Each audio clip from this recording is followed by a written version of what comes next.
नमस्ते दोस्तों, मैं विशेष चौधरी स्वागत करता हूं आपके अपने YouTube चैनल योगेश्वर वेद में।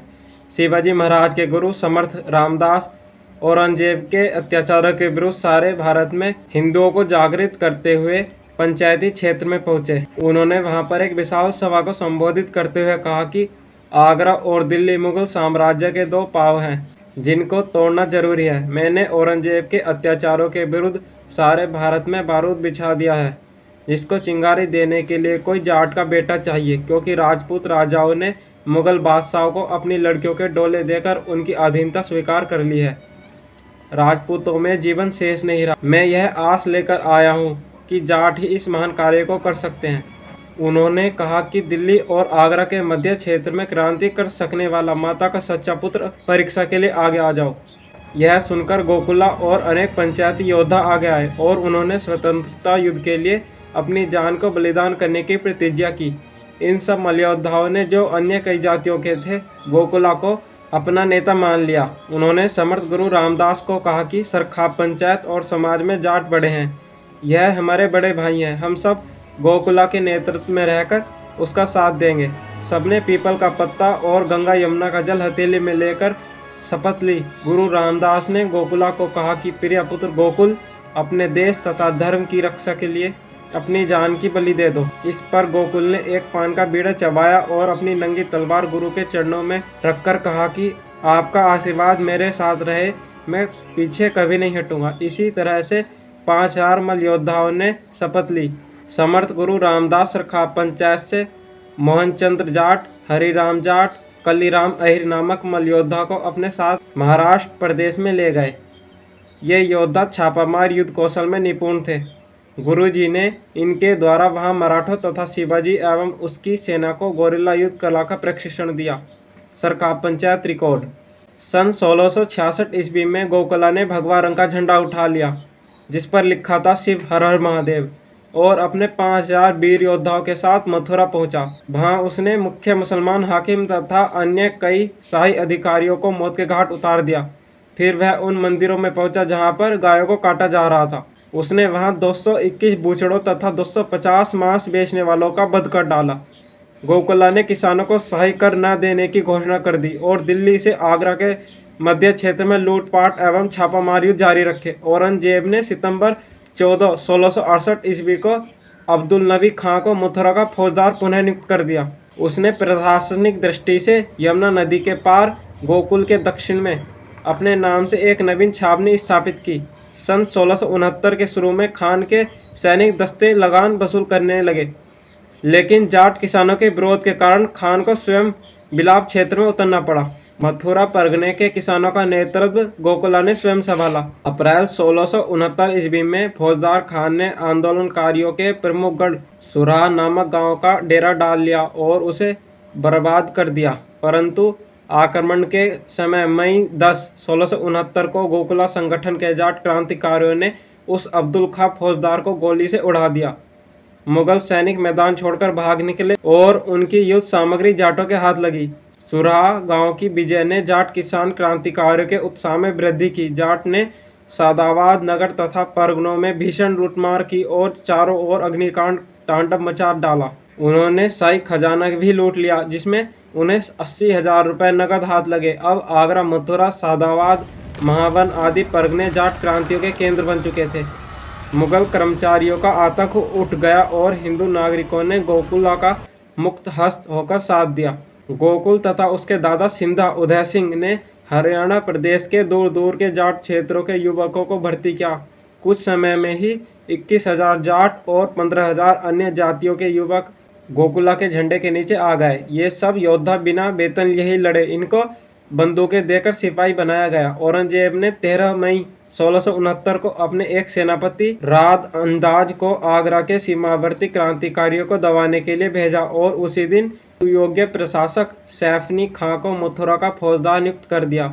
उसकी सहायता के लिए राजपूत सरदार बीरमदेव सिसोदिया को भी भेजा, किंतु इन सेनापतियों से वीर आंदोलनकारी नहीं दब सके और क्रांति की काली छाया प्रतिमाह तेजी से फैलती गई, जिससे मुगलिया सरकार तथा परगनों में गोकुला का भय आतंक छा गया।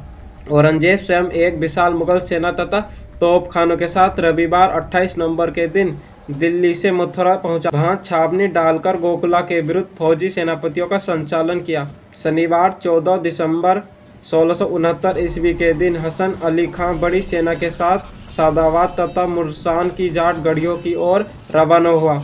उसी दिन उसकी सेनाओं ने रेवाड़, चंद्ररख और सरखरू नामक 3 जाट गढ़ियों पर एक साथ आक्रमण कर दिया और इन्हें चारों ओर से घेर लिया। क्रांतिकारियों ने दोपहर तक शत्रु का वीरता, साहस तथा बड़े उत्साह के साथ जमकर मुकाबला किया, परंतु वे मुगल सेना को पराजित न कर सके। अतः अनेकों अपनी पत्नियों को जोहर की ज्वाला में विदा करके अथवा तलवार के भेंट उतारकर शेर की भांति मुगल सेना पर टूट पड़े और उसके घेरे को तोड़कर भाग जाने में सफल हुए। दोनों ओर के अनेक सैनिक मारे गए। तिलपति युद्ध।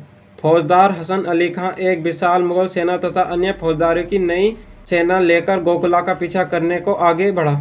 इस विशाल सेना ने मथुरा, महाबन तथा सादाबाद परगनों को बुरी तरह घेर लिया। इस भारी दबाव के कारण जाट सरदार गोकुला को सादाबाद परगना खाली करना पड़ा और उसने तिलपत में युद्ध की घोषणा कर दी। अतः हसन अली खां भी सादाबाद को छोड़कर तिलपति की ओर बढ़ा। इस अभियान में उसके साथ उसका पेशकार शेख राजउद्दीन भागलपुरी भी था। उसके अतिरिक्त हसन अली खां के नेतृत्व में 2000 घुड़सवार, 25 तोपें, 1000 तोपची, 1000 धनुषधारी, 1000 रॉकेटधारी, 1000 बेलदार और 1000 मार्गदर्शी थे। गोकुला और उसके दादा सिंधा उदय सिंह के नेतृत्व में 20,000 सवार व पैदल जाट साहसी सैनिक थे। उन्होंने दिसंबर 1669 में तिलपत में 20 मील दूर भयंकर जंगलों की आड़ लेकर मुगल सैनिकों पर आक्रमण कर दिया। उन्होंने कई दिन तक शाही सेना का कड़ा मुकाबला किया, किंतु आग्नेय अस्त्रों ने इनके पैर उखाड़ दिए। अतः एक रात्रि में उन्होंने अपना घेराव उठा लिया और तिलपत गांव में युद्ध की तैयारी शुरू कर दी। शाही सेना ने तिलपत को घेर लिया और तोपों से गोलीबारी शुरू कर दी। किसानों के घर गोली के मार से ध्वस्त होने लगे, किंतु खंडोरों में से भी शाही सेना पर जवाबी हमले होते रहे। शाही सैनिकों का साहस 3 दिन तक गांव में घुसने का नहीं हुआ।